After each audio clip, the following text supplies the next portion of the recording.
Hey, good afternoon, everybody, ladies and gentlemen, boys and girls. I just want to give my condolences and to say rest in peace to Sid Eudy, Sid Vicious. Sid Eudy passed away, another legendary professional wrestler. And I use that word with esteem because they don't do it like they used to anymore. It's more entertainment. It's more storyline driven, and it's not. Let's just say it's changed. I'm not gonna put it down what they're doing now, because some of the stuff that they're doing now I do like, but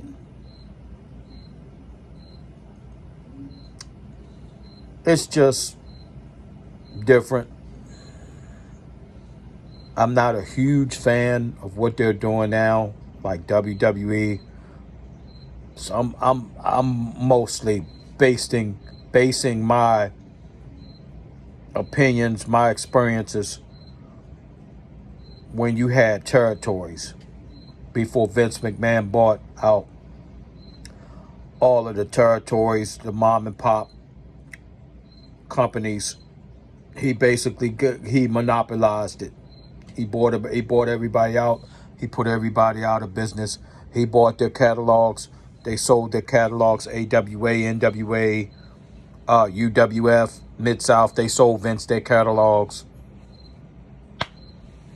And it is what it is. You get what you get. You know. But I would say that Sid Eudy, his size and the speed and the things he did in there, and his charisma, he made you believe. See, Sid Vicious made you believe. He told a story, and what he would do, he would annihilate his opponent. Give him a awful, terrible beatdown.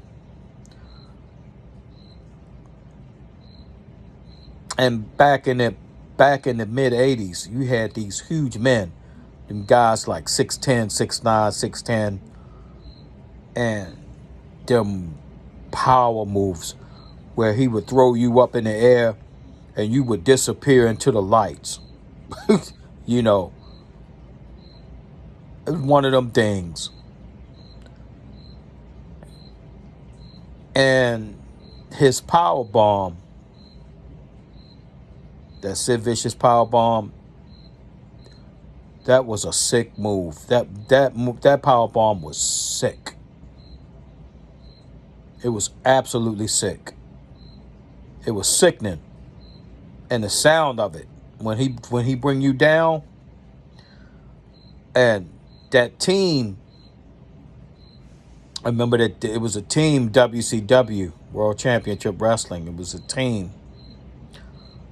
back in, it was like the late 80s, 89, 90, 88, 89, 90, 91, somewhere around in that time frame. There was a tag team managed by Theodore R. Long, Teddy Long, the Skyscrapers. And you probably heard the story on wrestling channels. There was a tag team. I can't think of the name of them. There was a tag team, and Sid Vicious and Dangerous Dan Spivey was throwing these guys around like rag dolls. And for some reason, The one dude, he would not sell. He wouldn't sell. So what happened? I have it on video. Man, Lord have mercy. They beat the shit out this guy. They started whooping his ass for real. He wouldn't sell. He wouldn't sell. And I'm like, what is this guy doing? Sid would slam him down, or Dan Spivey would slam this dude down. Dan Spivey clotheslined the shit out of him. And he popped right up and wouldn't sell. So they just had this look. Dangerous Dan Spivey. Him and Sid had this look on their face like, no, you ain't. Really, you ain't gonna sell to us? They beat, I can't think of the guy's name. They beat the living shit out of him. They started whooping his ass for real. They beat the shit out this man. But them skyscrapers, I wish they could have stayed together longer. That was a tag team. I was like, what in the world? When they will Irish whip somebody and do the double boot to the face, and the guy will flip himself inside out, selling to him. I was like, Lord have mercy. They killed him. No, but the guy sold it. But the way he sold it, you would think he was dead. But them skyscrapers were something, man. They were something. But Sid, I'm telling you, I'm glad that Sid did get the world titles, WWF World Championship belt. He won the Wing Eagle belt.